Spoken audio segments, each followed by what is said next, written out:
والاحکام او بل دادا داخل سو په نیت کې احکام. دلته طالبانو دوه خبرې د احکامو علماو کړي دي. یوه امام کرماني کړې ده. امام کرماني وایي احکام څه معنا؟ ټول معاملاتو کې څوک شرط ده نیت. په ټولو معاملاتو کې نیت شرط ده. نو چې په ټولو معاملاتو کې نیت شرط سو، علامه بدرالدین العیني وایي.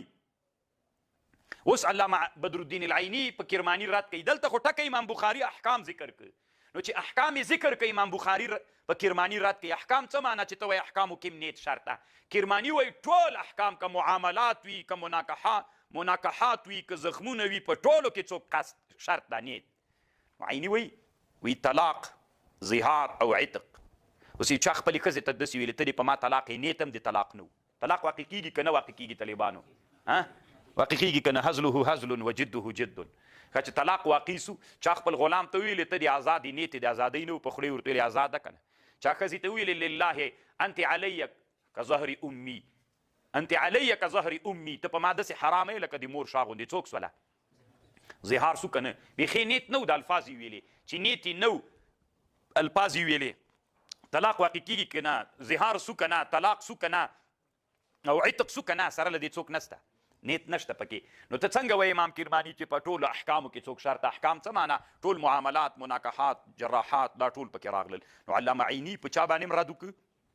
په کرماني باندې. او تا ویلې چې احکام نو په هغه ده په دین ادا کولو کې نیت نسته. چاته امانت ورکوي شرط نه ده، په اذان، تلاوت، ذکر، چاته لاره ورښیي، اماطة الاذى عن الطریق، دې ټولو کې طالبانو نیت شرط نه ده. نو ته ولې وایي چې مراد له معاملاتو نه ټول؟ نو ټولو کې دغه شیانو کې خو نیت شرط نه ده. چا ویلي چې په اذان کې څوک ده نیت شرط ده؟ یو. او بل طالبانو ابن حجر بیا خبره کړې. علامه ابن حجر وایي مراد له احکامو نه هغه معاملات دي چې احتیاط فیصلې ته لري. دلته مراد له هغه نه څه ورته وایي احکامو نه، احکامو کې هم نیت شرط ده. ابن حجر وایي مراد له احکامو نه هغه احکام دي چې هغه احکام طالبانو احتیاج فیصلې محاکمې ته لري. ټول احکام نه ښیي طالبانو، هغه احکام چې چاته ضرورت لري، محکمې ته ضرورت لري، چې فیصله پکې وسي، دې ته ضرورت لري. مراد له احکامو نه دا ترېنه مراد دي. نو طالبانو علامه ابن حجر په ده باندې هم رد کړی ده. تاسې د ابن حجر په مطلب خو پوه سوئ که نه؟ ګوره ابن حجر داسې وایي مراد له احکامو نه هغه حکمونه مراد دي چې کله د دوه کسانو په مابین کې یو مسله وي، د دوی دواړو په مابین کې جنجال پیدا سي، محکمې ته یې ویسي. چې محکمې ته مسله لاړه حکم ته، نو بس دا شی چاته ضرورت لري؟ نیت. نو علامه بدرالدین العیني په ابن حجر باندې رد کوي. د دوه کسانو په منځ کې جنجال ده، یو وی دیما ده، بل وی دیما ده. د دیما امانت ته تا سره میښی، هغه ویلې نسته در سره. قضا ته فیصله له قاضي فیصله پکې وکړه چې دا ودیعه وه د پلان کې ورې که دته. نو چې ورکولې په دې ورکولو کې بیخي نیت ته ضرورت نشته ده. نو خو دغه د دام حکم سو، په فیصله باندې سو. نو علامه عیني رحمه الله هم په چا باندې اعتراض وکړ؟ څه ورته وایي؟ هم یې په امام کرماني باندې رد وکړ، هم یې علامه ابن حجر باندې رد وکړ. عیني یو رد طالبانو په ابن منیر باندې هم کړی. علامه ابن منیر طالبانو د بخاري او بل شارح ده. د یوه خبره کړې طالبانو، دی داسې وایي هر هغه عمل چې عاجله فایده نه لري، عاجله فایده نه لري، یعنی یو عمل کوي دستې تا ته فایده نه راځي، نو دغه شي کې د تا مقصود طلب د ثواب وي، نو دې ته څه ویل کېږي؟ نیت. دغه شی نیت ته ضرورت لري. هر هغه عمل چې دستې تا ته ګټه نسته ده، چې دستې تا ته ګټه نسته عاجلا، که عاجلا وي اخرت کې بېله مسله ده، خو دا نیت ته ضرورت لري. نو خو دې نه معلومه سوی تا ثواب پکې مقصد د نیت ته ضرورت لري. علامه بدرالدین العیني طالبانو په ابن منیر هم شرحه کړې ده. علامه ابن منیر وایي تلاوت د قرآن چې ده، اوس د تلاوت د قرآن چې کوي طالبانو، دا داسې عمل ده چې دستې ګټه نسته.